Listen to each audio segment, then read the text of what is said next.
Okay guys, welcome to my vlog. Happy Thursday sa inyo, no? Ang ituturo ko naman sa inyo, nasa tip number 5 na tayo, no? So, yung doon sa article 24, yung double dribble, no? Paano to nangyayari at paano to pinipito, no? Kapag ito ay nangyari sa tapat nyo, no?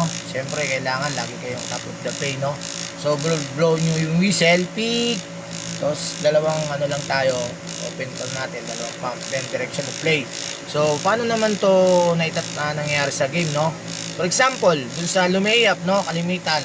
Minsan, ang nangyari dun sa layup, nabitawan niya yung bola, no? So, kapag yan ay kinuha uli ng lumayap, dalawa na lang pwede niyang gawin dyan, mga kapitos. Ano-ano yan? Pwede siyang itira uli, itira or ipasa. Pero kapag siya ay diniribble niya uli, doon tayo magkakaroon ng violation. Okay? Double dribble siya, mga kapitos. Okay? Maraming salamat.